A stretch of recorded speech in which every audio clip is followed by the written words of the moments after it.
समग्रमा भन्दाखेरि अहिले देश नै समग्रमा सङ्कटको अवस्थाबाट गुज्रिरहेको अवस्था छ र सङ्कट पनि बहुआयामिक छ। खासमा एउटा मात्रै दिशामा होइन कि धेरै आयाममा सङ्कटग्रस्त देख्छु र सबभन्दा प्रमुख रूपमा जुन देख्छु यहाँको राजनीतिक व्यवस्था संविधानमाथि नै जुन तरिकाले धावा बोलिएको छ र अलिकति बढाइ चढाइ नहोला देश नै नरहने हो कि भने अवस्था पनि सृजना हुन सक्ने देखिएको हुनाले यो देश नै सङ्कटमा रहेको हामीले देख्दै आएका छौँ र त्यही भएर पनि चिन्ताको विषय छ र यसलाई कतै न कतै यो निर्वाचनको मार्फतबाट त्यही कुरालाई संस्थागत गरिने हो कि जसरी विदेशमा भइराखेको छ, अन्य देशहरूमा भइराखेको छ। पहिला एउटा ठुलो विध्वंसात्मक आन्दोलन मचाइदिने र त्यसपछि एउटा डम्मी सरकार गठन गरिदिने र त्यसैलाई संस्थागत गर्नको लागि मात्रै एउटा निर्वाचनको मञ्चन मात्रै गर्ने, त्यो मात्रै हो कि भनेर पनि हामीलाई आशंका लागेको छ र त्यही भएर हामी सबै सचेत हुनुपर्ने आवश्यक भएको हुनाले नै हामी यहाँ समक्ष संवाद गर्दैछौँ। देशमा योभन्दा अगाडि पक्कै पनि जनताहरू सन्तुष्ट थिएनन्, समस्याहरू थिए, राजनीतिक रूपमा थिए, आर्थिक रूपमा थिए, सामाजिक रूपमा पनि थिए। जनताहरूमा उकुस मुकुस थियो, त्यसलाई कसैले नकार्न सक्दैन। भ्रष्टाचार व्याप्त थियो, सेवा प्रवाहमा चाहिँ कठिनाइ थियो। यो कुराहरू सबै हामी सबैले स्वीकार गरेकै हौँ, नगरेको होइन। त्यही भएर पनि जनमत पार्टीको उदय पनि त्यही पृष्ठभूमिबाटै भएको हो खासमा। र त्यही कुरालाई हामीले पनि अनुभूति गर्दै र मनन गर्दै त्यसलाई विश्लेषण गर्दै हामीले आफ्नो राजनीतिक दस्तावेज नै ल्याएका थियौँ, नौलो गणतन्त्रको दस्तावेज। राजनीतिक रूपमा त्यसलाई केन्द्रीय समितिबाट पारित गरेर हामीले देशमा चाहिँ सङ्कट आउँदैछ, देशमा कोही जनता सन्तुष्ट छैनन्, अहिलेको व्यवस्थामा केही न केही सुधारहरू चाहिँ गर्नुपर्छ। तर त्यो भनेको पश्चिगामी सुधार होइन कि अगाडि जाने सुधार हुनुपर्दछ। गणतन्त्र आयो तर अब चाहिँ नौलो गणतन्त्र, न्यू रिपब्लिकको व्यवस्था आउनुपर्छ भनेर त्यो फ्रेमवर्कभित्रमा हामीले विभिन्न कुराहरू ल्याएका थियौँ। जस्तै सरकार चाहिँ एकदम ढुलमुल भइराख्ने, 3 महिना 6 महिना पनि नचल्ने, जहिले पनि अस्थिर भइराख्दाखेरि त्यसको समाधानको रूपमा हामीले के भन्यो, प्रत्यक्ष निर्वाचित कार्यकारी राष्ट्र प्रमुख हुनुपर्दछ। संवैधानिक निकायहरू प्रभावकारी तरिकाले काम नगर्ने, राजनीतिक हस्तक्षेपमा आइदिने, संवैधानिक निकाय भनेको मतलब निर्वाचन आयोग, अख्तियार दुरुपयोग अनुसन्धान आयोग लगायतका कुराहरू राजनीतिबाट प्रभावित भएपछि र त्यसले राम्ररी काम गर्न नसक्दाखेरि हामीले भन्यौँ संवैधानिक निकायका प्रमुखहरू पनि संयुक्त राज्य अमेरिकामा जस्तै निर्वाचित भएर आउनुपर्छ, ताकि उनी कुनै पनि राजनीतिक पार्टीबाट प्रभावित नभएर स्वतन्त्र रूपमा काम गर्न सकुन्। होइन, सांसदहरू मन्त्री बन्दाखेरि जनतामा ठुलो वितृष्णा हुन्थ्यो, मन्त्री बन्ने, हामीले जिताएर पठाएको मान्छे यस्तो गर्ने उस्तो गर्ने भनेर धेरै वितृष्णा भएपछि हामीले के भन्यौँ, सांसदहरू व्यवस्थापिकाको क्षेत्रभित्रै रहन्, कार्यपालिकाभित्र जानु पर्दैन, नियम कानुन ऐन बनाउनमा नै ध्यान केन्द्रित गरून् र मन्त्रालयहरू विज्ञ राखेर चलाउन सकियो भने सांसदप्रति यति वितृष्णा हुँदैन। पार्टीहरूमा पनि जुन मन्त्री बन्नका लागि टुटफुट हुन्छ त्यो पनि क्रम रोकिन्छ र त्यो समाधान हामी त्यहाँ पनि दियौँ। र आर्थिक रूपमा पनि हामीले के भन्यौँ भन्दाखेरि एउटा ठुलो छलाङ नै लियौँ, किनभने हाम्रो देश नै समाजवाद उन्मुख भनेर संविधानमै लेखिदिएपछि त्यो एउटा ठुलो छलाङ नै हो म भन्छु। हामीले भन्यो समाजवाद अहिले नै ल्याउन सक्ने अवस्था देशमा छैन, ऋणको चाङ ठुलो छ, उत्पादनका कार्यक्रमहरू छैनन्, तर हामी चाहिँ समाजवादको परिकल्पना गरिराखेका छौँ। राष्ट्रिय पुँजी नै नभएपछि तपाईँ कसरी समाजवाद ल्याउने भनेपछि पहिला राष्ट्रिय पुँजी निर्माण गर्नु पर्यो। त्यसको लागि चाहिँ हामीले अल्टरनेटमा सामाजिक लोकतन्त्रको आर्थिक व्यवस्था दियौँ, होइन, ताकि त्यसमा चाहिँ उद्योग धन्दालाई निजी क्षेत्रले चलाउने, प्रोत्साहित गर्ने, ताकि रोजगारी सृजना होस्, मान्छेको पुँजी निर्माण होस्, मान्छेहरू धनी बनुन्, राष्ट्रिय पुँजी निर्माण होस् पहिला, त्यसपछि मात्रै समाजवादको चरणमा जाने भने हामीले सामाजिक लोकतन्त्र, थर्ड वे जस्तो नर्डिक कन्ट्रीहरूमा छ त्यो आर्थिक व्यवस्थालाई प्रमोट गर्यौँ।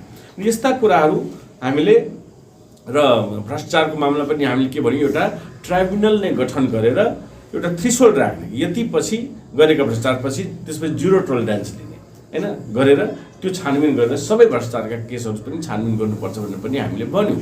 यो समग्र व्यवस्थाले हामीले के नाम दियौँ, नौलो गणतन्त्रको नाम दियौँ। र 2081 साल जेठ 15 गते हामीले काठमाडौँमा आम सभा नै गरेर, नौलो गणतन्त्रको उद्घोष सभा नै गरेर देश चाहिँ सङ्कटमा छ, अब यसलाई निकास दिनलाई यो नौलो गणतन्त्र व्यवस्था ल्याउनुपर्छ भनेर हामीले एउटा प्राज्ञिक रूपमा पनि त्यहाँ घोषणा गऱ्यौँ हैन। अब मान्छेले कति बुझे कति बुझेनन्, कति गम्भीरताले लिए त्यो छुट्टै कुरा हो। तर त्यसको केही समय पश्चात त्यो विस्फोट नै भयो। एक हिसाबले जनतामा विस्फोट भयो र आन्दोलन भयो, जेनजी आन्दोलन जसलाई हामीले भनिराखेका छौँ, विस्फोट भयो र त्यसका मागहरू पनि त्यस्तै खालका मागहरू थिए। त्यसको माग त अब बडो दुर्भाग्यले भन्नुपर्छ, अहिले आउँला त्यसमा। त्यति बेला के माग थियो भन्दाखेरि प्रत्यक्ष निर्वाचित कार्यकारी राष्ट्र प्रमुख हुनुपर्छ, त्यसको लागि नै यो आन्दोलन भएको हो भनेर कमसेकम त्यसमा एउटा समानता चाहिँ थियो। भ्रष्ट नेताहरूले फाल्नु पर्दछ, अस्थिरता हटाउनु पर्दछ र यो कसैले 20 सिटमा, कसैले 10 सिटमा, कसैले 30 सिटमा प्रधानमन्त्री बन्ने परिपाटीलाई हटाउनुपर्छ र जनताले जसलाई चाहेको लोकप्रिय तरिकाबाट त्यसलाई नै देशको कार्यकारी प्रमुख बनाउनुपर्छ भनेर त्यसमा एकमतता थियो त्यति बेला। अब अहिले आएर त त्यो पनि हरायो। अहिले त राजनीतिक दर्शन र सिद्धान्तको कुरै छैन, राजनीतिक रूपमा कसरी निकास दिने कुरै छैन, कसरी सुधार लिने कुरै छैन। र खालि एउटा कस्तो भन्दाखेरि एउटा भनौँ न वेगमा मात्रै जनता चलायमान भइरहेको हो कि त्यसले हामीलाई झनै चिन्तित बनाएको छ। किनभने त्यसले त्यो एकदम खतरनाक हुन्छ। बिना सिद्धान्तको राजनीति एकदम खतरनाक हुन्छ। हेर्नुहोस्, खालि लोकप्रियतामा जाने हो भने धेरै खतरनाक हुन्छ। त्यही भएर पनि हामी यो ऐतिहासिक मोडमा खडा भएका छौँ। यो भयो समग्र देशको कुरा।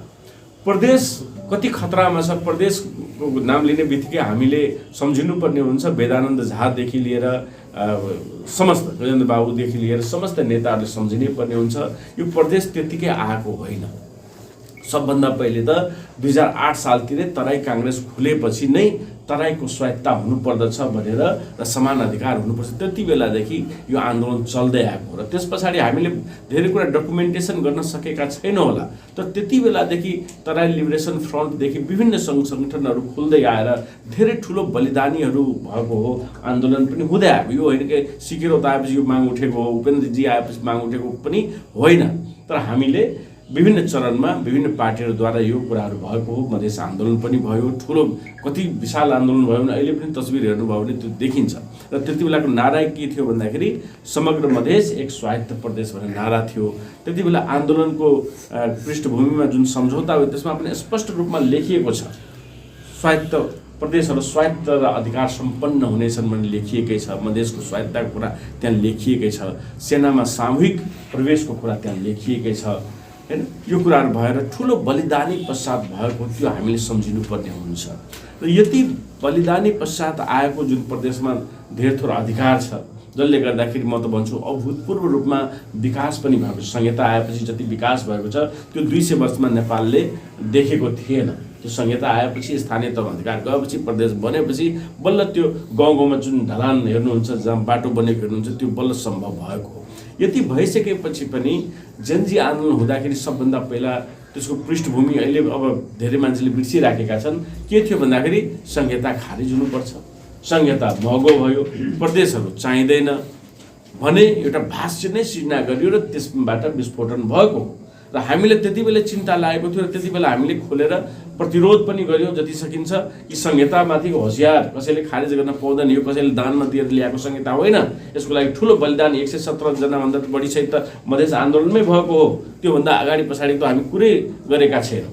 कसैले यसरी धावा बोल्न पाइँदैन भनेर हामीले होसियार गर्यौँ। गणतन्त्र त्यसै आएको होइन, गणतन्त्रमाथि कसैले धावा बोल्नु हुँदैन भनेर हामीले सचेत गरायो, खबर गरायो र कतै न कतै बिस्तारै त्यो भाष्यमा बन्दै गएपछि र आन्दोलनकारीहरू जे थिए तिनीहरूले पनि बिस्तारै कुरा बुझ्दै गएपछि त्यसलाई स्वीकार्यता त्यसमा बढ्दै गयो। नभए त उनीहरूले सुरुमै के भने संसद विघटन हुनुपर्छ अनि मात्रै हामी वार्तामा बस्छौँ, विघटन भयो नि त्यसपछि त संविधानै हट्नुपर्छ भनेर पनि माग आयो। संविधानै चाहिँदैन, यो संविधान फाल्नुपर्छ भनेर आयो। अनि हामी त्यति बेला झन् सजग भयो। यो संविधानमा मधेसी लेखाउनका लागि नै हामीले धेरै लामो सङ्घर्ष गर्नु परेको, संहिता लेखाउनलाई धेरै लामो सङ्घर्ष गर्नु परेको। र एकचोटि त्यो मधेसी शब्द, मुस्लिम शब्द, दलित शब्द, आदिवासी जनजाति शब्द, समानुपातिक समावेशता, गणतन्त्र यिनीहरू खारिज भइसक्यो त्यसले ल्याउन यति सहज फेरि हुँदैन। हेर्नुहोस् त्यो भएको हुनाले हामीले त्यति बेला सजग भएर आवाज जोडतोडले उठायौँ, धम्की पनि दियो हामीले एक हिसाबले, र त्यो भएपछि अलिकति बिस्तारै कुरा पनि बुझे र अहिले लगभग त्यसमा सकारात्मक भएको अवस्था छ। अब यो एउटा कुरा के हुन्छ भन्दाखेरि निर्वाचनमा गएपछि फेरि जुनसुकै शक्ति पनि सकारात्मक भइदिन्छ कहिलेकाहीँ, जेमा पनि भन्ने एउटा बानी हुन्छ, कि भोट लिनुपर्ने हुन्छ, त्यो मात्रै भएको हो कि भनेर पनि हामीलाई आशंका छ। किनभने बोलीभन्दा पनि व्यवहारले देखाउनु पर्यो, पार्टीको राजनीतिक दर्शनले देखाउनु पर्यो। कुनै एक व्यक्तिले भन्दैमा संहिताले स्वीकारिसक्यो भन्ने कुरा पनि होइन, किनभने मत खसाल्न गएकै थिएन, प्रदेशको मतै खसाल्न गएको थिएन, पार्टीको नीति नै संहिता खारिज गर्नुपर्ने नीति नै पारितै गरेको अवस्था छ भनेपछि कुनै एउटा व्यक्तिले बोल्दैमा उसले संहिता पक्षधरी भएको हो भने पनि अहिले विश्वास गर्नै सक्ने अवस्था चाहिँ छैन। त्यही भएर यो निर्वाचनमा मत बटुल्नलाई मात्रै समर्थन गरिदिएको हो कि न, योभन्दा अगाडि पनि थिएन पछाडि पनि नहुने हो कि भनेर हामीलाई आशंका प्रशस्तै रहन्छ। त्यही भएर अहिले चाहिँ खास गरी जति पनि गणतन्त्रवादी शक्तिहरू छन्, संविधानवादी शक्तिहरू छन्, मधेसवादी शक्तिहरू छन्, जो पनि अधिकारका लडाइँ लडिराखेका शक्तिहरू, तिनीहरू चाहिँ अलिकति सङ्कटमा परेकै अवस्था हो। र यसलाई सङ्कटलाई चिर्न हामीलाई के लाग्छ भन्दाखेरि बुद्धिजीवी वर्गको ठुलो भूमिका हुन्छ, प्रबुद्ध वर्गको ठुलो भूमिका हुन्छ, अन्तर्क्रिया कार्यक्रमहरू गर्नुपर्ने हुन्छ, जनता बिचमा एजेन्डा, राजनीतिक सिद्धान्त र दर्शनको कुरा जानुपर्दछ, एजेन्डाको कुरा जानुपर्दछ, मागको कुरा जानुपर्दछ। खालि हौवाको भरमा मात्रै राजनीति हुनु हुँदैन, नभए चाहिँ हामी दुर्घटनामा पर्न सक्छौँ। विश्वमै अनेक ठाउँमा उदाहरणहरू छन्, जसरी कुनै पात्रहरू खडा गरेर देशै धरापमा पारेको अवस्थाहरू धेरै ठाउँमा अहिले पनि उदाहरणमा देखिएको छ, हामीले छरछिमेकमा पनि देखिएको उदाहरण छ। त्यही भएर त्यसबाट बच्नलाई यहाँको ठुलो भूमिका हुन्छ भनेर नै मैले अहिले यो पत्रकार सम्मेलन गरेको हुँ।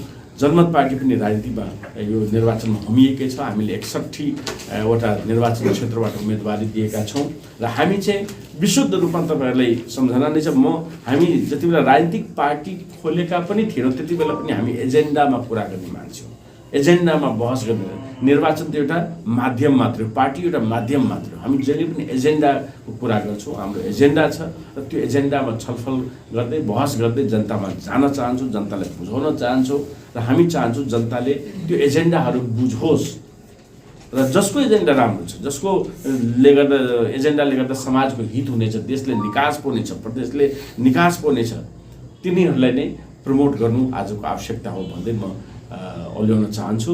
र हामी पनि अहिलेको प्रमुख एजेन्डा अब भन्ने हो भने यही नौलो गणतन्त्रको एजेन्डा, देशको निकास दिनको लागि, प्रदेशको स्वायत्तताको एजेन्डा। किनभने हामीसँग अहिले पनि सिडिओएसपी केन्द्रबाट तोकेर आउने गरेको छ, कर्मचारी केन्द्रबाट तोकेर आउने गरेको छ, प्रदेश छँदै छैन। यहाँ मुख्यमन्त्री बनाइदिए पनि कतै केही हुँदैन, कामै हुँदैन। त्यो भएको हुनाले हामीले स्वायत्तताको कुरा गर्दैछौँ, ताकि 12 आयाममा स्वायत्तता, आर्थिकदेखि सामाजिकदेखि लिएर सांस्कृतिक स्वायत्तताका कुरा गर्दैछौँ कि प्रदेशले यो कुराहरू आफै निर्धारण गर्न सक्नु पर्यो। अहिले एउटा प्रख्यात उदाहरणै दिउँ तपाईँहरूलाई, कतै पनि गाउँमा गयो भने सर मलखाद पाइएन भन्छु, होइन, प्रदेशको सांसदलाई समात्छन्, मन्त्रीलाई समात्छन्, तर बुझ्नुपर्ने कुरा के हो भने प्रदेशलाई न त मलखाद खरिद गर्न अधिकार छ, न त त्यसमा अनुदान दिने अधिकार छ, न त आफ्नो उद्योग खोल्ने, मलखादको लागि आफ्नै उद्योग खोल्ने अधिकार छ। यस्तो अवस्थामा जनताको माग त पुरा हुन सक्दैन। त्यही भएर त्यो अधिकार प्रदेशलाई दिनु पर्यो, मलखाद उद्योग लगाउन सकियोस् वा अनुदान दिन सकियोस् वा प्रदेशले आफै मलखाद खरिद गर्न सकियोस् र वितरण गर्न सकोस्, त्यसको अधिकार तपाईँलाई दिनु पर्यो। यही कुरा हामी स्वायत्तताको रूपमा माग्दैछौँ, प्रदेशले त्यो अधिकार पाउनु पर्यो है भन्दैछु। अनि यो प्रदेशको स्वायत्तताको अर्को एजेन्डा हो।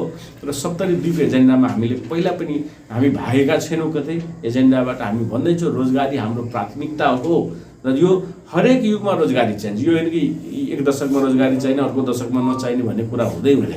र त्यसको लागि हामीले केही पहलहरू पनि पक्कै गरेका छौँ। जस्तै तपाईँले हेर्नुभयो होला, कृषि स्वयंसेविका कार्यक्रम हामीले ल्यायौँ मध्य प्रदेश सरकारमा। त्यसमा झन्डै 1300 जति महिलाहरूलाई रोजगारीको कार्यक्रमै खोलेका छौँ। स्वयंसेवक शिक्षक भनेर कार्यक्रम ल्यायौँ, त्यसमा पनि 100-200 शिक्षकहरू इन्गेज गरिएको छ। यस्ता खालको मुख्यमन्त्री स्वयंसेवक कार्यक्रम पनि ल्याइएको छ र अहिले भर्खरै त्यसमा बजेट 0 पारिएको छ। हालाकि नभए हामीले चाहिँ राहत उद्धार स्वयंसेवक को लागि 30,000 जति भ्याकेन्सी खोल्ने चरणमा थियौँ। त्यसमा बजेट अहिले 0 गरिदिएको छ, तर शीर्षक चाहिँ थियो हैन। तर अहिले हामी माग उठाउँदैछौँ कि 30,000 जेनजीलाई प्रदेश प्रहरीको रूपमा भर्ना गर्नुपर्दछ भनेर त्यो पनि माग उठाउँदैछौँ। त्यो पनि एउटा रोजगारीकै आयाम हो खासमा। त्यसरी हामी अगाडि बढ्दैछौँ र 70 निर्वाचन क्षेत्र 2 भित्र पनि विभिन्न गाउँमा विभिन्न वडाहरूमा ग्राम उद्योग भवन बनाइएको अवस्था छ। कति ठाउँमा बन्ने क्रममा छ र 8-10 वटा यसपालिको रेडबुकमा पनि छ। र त्यो हाम्रो अवधारणा के हो भने हरेक टोलमै एउटा उद्योग ग्राम भवन होस्, जसमा चाहिँ त्यहाँका महिलाहरूले बेरोजगारहरूले त्यहाँ रोजगारी गर्न सक्छ। त्यो अवधारणामा हामी अगाडि बढ्दैछौँ। यही मात्र गर्न चाहन्छु। तपाईँहरूलाई जुन नोट दिएको छ त्यसमा अब म ठुलो भन्न चाहन्न। मान्छेले के हुन्छ मुखमै थेगो हुन्छ खासमा, हेर्नुहोस्। किनभने हाम्रा योभन्दा अगाडिका जति पनि पार्टीहरू भए लगभग त्यसमा के भयो भन्दाखेरि अलिकति वितृष्णा जनतामा धेरै भएपछि जो गए पनि उस्तै हो भन्ने भाष्य बनाइदिन्छ, जो गए पनि केही गरेन भन्ने भाष्य। तथ्यमा हामी भन्दैनौँ, भाष्य त्यो भएको हुनाले त्यस्तो आरोप लगाइदिन्छ।